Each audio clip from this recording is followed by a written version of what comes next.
तहसील फुलंबी, जिला संभाजी नगर। मुझे 2 बेटी, 1 बेटा है। बड़ी बेटी ने कोरोना काल में शादी कर ली। मेरी बड़ी बेटी ने जब कोरोना काल में लव मैरिज शादी कर ली, उसके बाद मुझे सभी लोगों ने बोलना चालू कर दिया, जो मिलता था मुझे ताना देता था। तुम्हारी एक बेटी ने शादी कर ली है लव मैरिज, दूसरी भी लव मैरिज ही करेगी। खूब अपशब्द कहते थे। गुरुदेव, आपकी शिव पुराण ने कमाल करा है। दुनिया के लोगों को भले आपकी शिव पुराण बुरी लगे, पर आपकी कथा असर बहुत करती है। गुरुदेव, मेरी बेटी ने शादी करी, लोग मुझे ताना देते थे तेरी छोटी बेटी भी लव मैरिज करेगी, और लोग लिख कर देते थे कि ये लव मैरिज करेगी। और मेरी बेटी एक दिन कथा सुनते सुनते टीवी के सामने मेरे सिर पर हाथ रखकर कसम खाकर कह दी, माँ मैं अपने माँ बाप को कन्यादान का मौका जरूर दूंगी, शादी भाग कर नहीं करूँगी। और मेरी बेटी की शादी 22 जून को बाबा की कृपा से होने जा रही है। और बाबा, मेरी बेटी ने, हमने जो पसंद करा, मेरी बेटी उससे शादी कर रही है और हमें कन्यादान का मौका दे रही है। लोग मेरे पत्र को सुनेंगे तो हंसेंगे, कहेंगे ऐसा पत्र नहीं लिखना चाहिए, पर मैं शान से कहती हूं कि मैं बेटी की मां हूं, और वो बेटी जिसने मेरी लाज रखी है। मेरा भी निवेदन इस व्यासपीठ से प्रत्येक बेटी से है,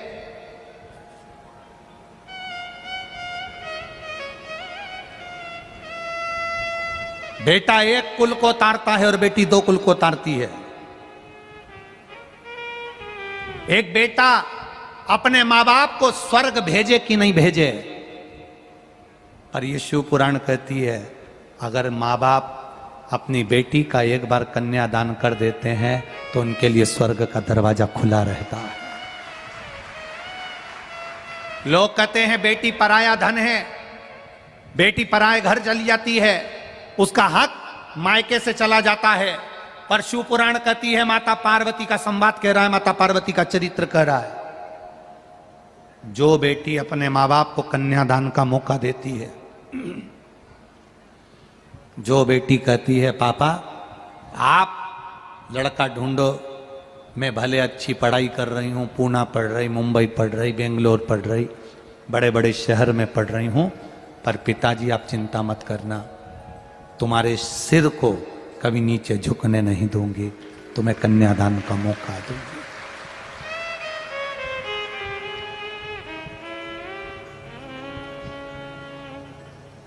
एक पिता का मान रखना बेटी, पिता की इज्जत रखे बेटी।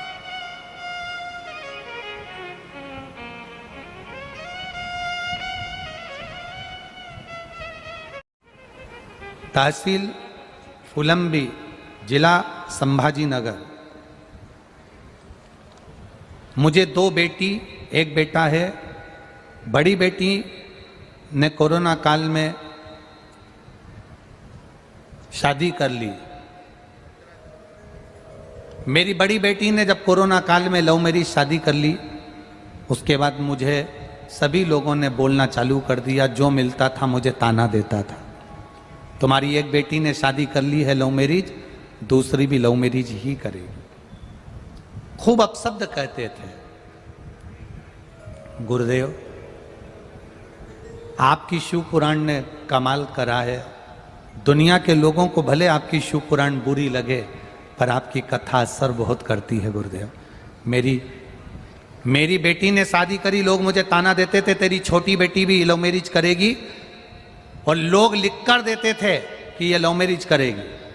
और मेरी बेटी एक दिन कथा सुनते सुनते टीवी के सामने मेरे सिर पर हाथ रखकर कसम खाकर कह दी, माँ मैं अपने माँ बाप को कन्यादान का मौका जरूर दूंगी, शादी भाग कर नहीं करूँगी। और मेरी बेटी की शादी 22 जून को बाबा की कृपा से होने जा रही है।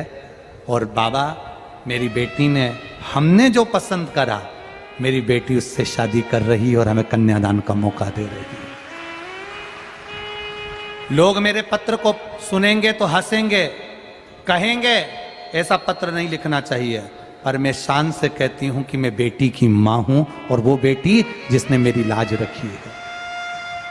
मेरा भी निवेदन इस व्यासपीठ से प्रत्येक बेटी से है,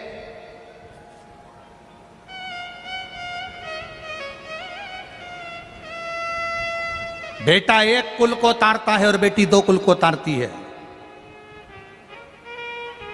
एक बेटा अपने मां बाप को स्वर्ग भेजे कि नहीं भेजे, पर ये शिव पुराण कहती है अगर मां बाप अपनी बेटी का एक बार कन्यादान कर देते हैं तो उनके लिए स्वर्ग का दरवाजा खुला रहता है। लोग कहते हैं बेटी पराया धन है, बेटी पराए घर चली जाती है, उसका हक मायके से चला जाता है, पर शिव पुराण कहती है, माता पार्वती का संवाद कह रहा है, माता पार्वती का चरित्र कह रहा है, जो बेटी अपने मां बाप को कन्यादान का मौका देती है, जो बेटी कहती है पापा आप लड़का ढूंढो, मैं भले अच्छी पढ़ाई कर रही हूँ, पूना पढ़ रही, मुंबई पढ़ रही, बेंगलोर पढ़ रही, बड़े बड़े शहर में पढ़ रही हूँ, पर पिताजी आप चिंता मत करना, तुम्हारे सिर को कभी नीचे झुकने नहीं दूंगी, तुम्हें कन्यादान का मौका दूंगी।